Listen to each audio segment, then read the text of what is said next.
प्रिय शिक्षक साथियों, प्रिय विद्यार्थियों, सादर नमस्कार। आप सभी का स्वागत है मेरे YouTube चैनल अपना इकोनॉमिक्स में। आज के वीडियो में हम कक्षा 10वीं विषय सामाजिक विज्ञान विषय की इकाई 12 आर्थिक विकास की कहानी के महत्वपूर्ण प्रश्नों के बारे में चर्चा करेंगे। इस वीडियो में हम इकाई 12 के वस्तुनिष्ठ प्रश्नों के उत्तरों के बारे में समझेंगे। तो आइए शुरुआत करते हैं। सबसे पहले हम देखते हैं ऑप्शनल प्रश्न, यानी कि सही विकल्प चुनिए। इसमें आपको करना क्या होता है कि जो आपके 4 विकल्प दिए होते हैं उसमें से आपको सही प्रश्न का उत्तर चयन करना होता है। तो देखते हैं। जैसे सबसे पहला प्रश्न है कि आर्थिक विकास परिणाम है। 4 विकल्प दिए हुए हैं। विद्यार्थियों, मैं भी आपसे यह कहूँगा कि आप भी इसमें प्रयास करें, आपके हिसाब से देखें कि इसका उत्तर क्या होगा। आर्थिक विकास परिणाम है जीवन स्तर में सुधार, आर्थिक कल्याण में वृद्धि, जीवन प्रत्याशा में वृद्धि, उपर्युक्त सभी। तो विद्यार्थियों, आप सभी ने इसमें विचार कर लिया होगा, इसका कौन सा उत्तर सही है? उपर्युक्त सभी। आर्थिक विकास परिणाम है तो यहाँ पर आपको करना है उपर्युक्त सभी। अगले प्रश्न को देखते हैं कि देश की प्रति व्यक्ति आय की गणना किस आधार पर की जाती है। विद्यार्थियों, पुनः दोहराता हूं प्रश्न को कि देश की प्रति व्यक्ति आय की गणना किस आधार पर की जाती है। इसका सही उत्तर है उस देश की जनसंख्या से, यानी किसी भी देश की प्रति व्यक्ति आय की गणना किस आधार पर की जाती है? उस देश की जनसंख्या के आधार पर। प्रश्न 3, प्रोफेसर अमर्त्य सेन ने विकास का आधार माना है। यहां पर सही उत्तर है जन कल्याण। प्रोफेसर अमर्त्य सेन ने विकास का आधार माना है जन कल्याण को। प्रश्न 4, विकसित देशों में प्राकृतिक संसाधनों का उपयोग होता है। विकसित देशों में प्राकृतिक संसाधनों का उपयोग होता है तो यहां पर सही विकल्प है बहुत अधिक, यानी विकसित देशों में प्राकृतिक संसाधनों का उपयोग बहुत अधिक होता है। भारत में अब तक पूर्ण हुई पंचवर्षीय योजनाएं, अर्थात भारत में अभी तक कितनी पंचवर्षीय योजनाएं पूरी हो चुकी हैं? तो इसका सही उत्तर है ऑप्शन 4, 12, यानी कि भारत में अब तक 12 पंचवर्षीय योजनाएं पूरी हो चुकी हैं। इसके पश्चात अब हम देखते हैं प्रश्न 6 से लेकर 12 तक। इन प्रश्नों में रिक्त स्थानों की पूर्ति कीजिए, यानी कि हमें जो खाली स्थान रहेंगे उनमें उचित शब्द की पूर्ति करना है।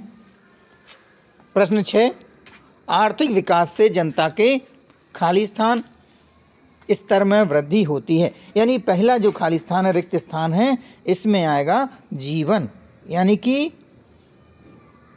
आर्थिक विकास से जनता के जीवन स्तर में वृद्धि होती है। तो आप सभी इसको नोट भी कर लें कि आर्थिक विकास से जनता के जीवन स्तर में वृद्धि होती है। अब हम देखते हैं प्रश्न 7वां, इंडिया विजन 2020, यानी कि इंडिया विजन 2020 का प्रकाशन वर्ष खालिस्तान में हुआ। तो इसका प्रकाशन कब हुआ? तो इसका प्रकाशन हुआ है सन 2003 में। विद्यार्थियों, इस प्रश्न को आप अच्छे से याद कर लेवें कि इंडिया विजन 2020 का प्रकाशन वर्ष 2003 में हुआ। अगला प्रश्न है, जीवन की भौतिक गुणवत्ता सूचक का निर्माण खालिस्तान ने किया। तो यहाँ पर आपको उत्तर लिखना है प्रोफेसर मॉरिस। प्रोफेसर मॉरिस ने क्या किया? जीवन की भौतिक गुणवत्ता सूचक का निर्माण किया। प्रोफेसर मॉरिस ने। अगला प्रश्न है, विश्व बैंक के अनुसार विकसित राष्ट्र वह है जिसकी प्रति व्यक्ति आय खालिस्तान रुपये प्रति वर्ष या उससे अधिक है। तो यहाँ पर सही उत्तर है 4,53,000 रुपये। 4,53,000 रुपये, यानी विश्व बैंक के अनुसार विकसित राष्ट्र वह है जिसकी प्रति व्यक्ति आय 4,53,000 रुपये है। अगला प्रश्न है 10वीं योजना का कार्यकाल कब से कब तक का है? तो यहाँ पर हमें लिखना है 10वीं पंचवर्षीय योजना का कार्यकाल 1 अप्रैल 2002 से 31 मार्च 2007 तक है। कब से कब तक है? 10वीं पंचवर्षीय योजना का कार्यकाल 1 अप्रैल 2002 से 31 मार्च 2007 तक है। इसके पश्चात अगला प्रश्न है एक वस्तु से दूसरे वस्तु की अदला बदली करके आवश्यकताओं की पूर्ति करना खाली स्थान प्रणाली कहा जाता है। तो यहाँ पर सही उत्तर है वस्तु विनिमय। विद्यार्थियों, आप नोट कर लीजिए वह प्रणाली कौन सी है? वस्तु विनिमय प्रणाली, जिसमें एक वस्तु से दूसरी वस्तु की अदला बदली करके आवश्यकताओं की पूर्ति करना वस्तु विनिमय प्रणाली कहा जाता है। अगला प्रश्न, बैंक लोगों की खाली स्थान को एकत्रित करती है। तो बैंक क्या करती है? लोगों की बचत को एकत्रित करती है। क्या करती है बैंक? लोगों की बचत को एकत्रित करती है। इस प्रकार से इन रिक्त स्थानों की पूर्ति के पश्चात अब हम देखते हैं सत्य असत्य के प्रश्न जो आपके रहेंगे। यह प्रश्न 13 से लेकर 18 तक हैं। प्रश्न 13वां, 11वीं पंचवर्षीय योजना 1 अप्रैल 2007 से प्रारंभ हुई।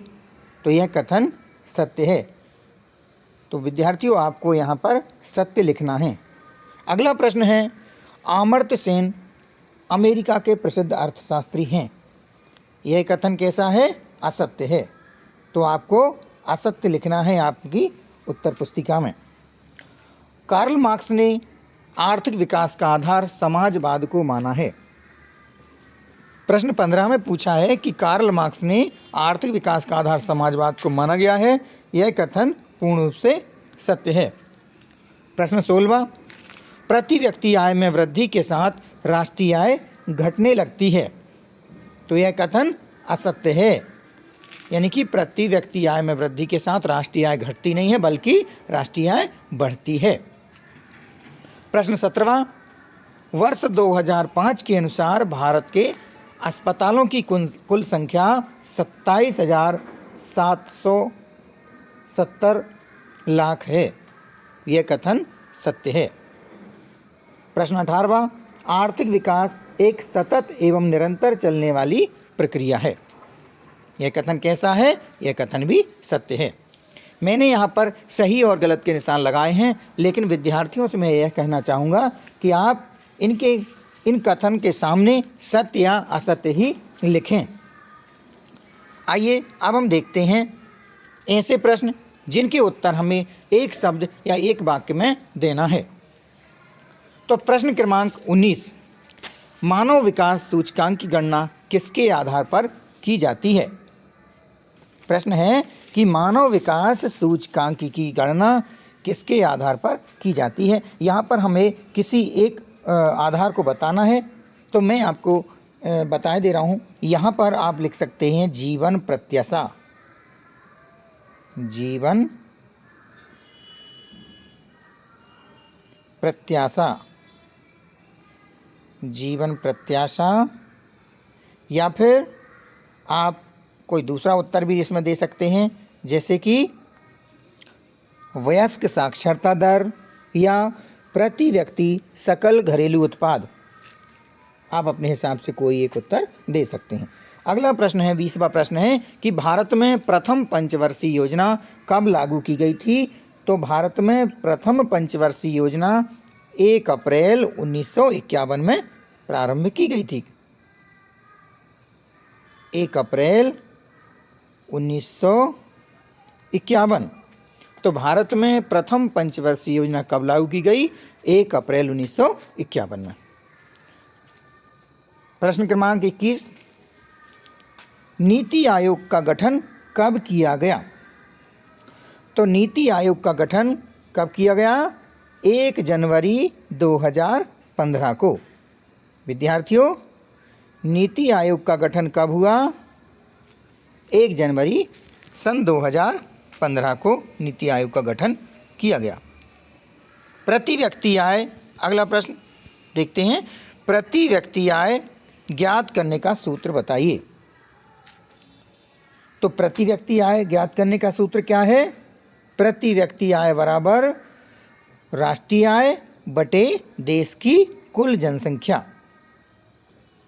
प्रति व्यक्ति आय का सूत्र यहाँ पे मैं प्रयास करता हूँ समझाने का। राष्ट्रीय आय बटे देश की जनसंख्या।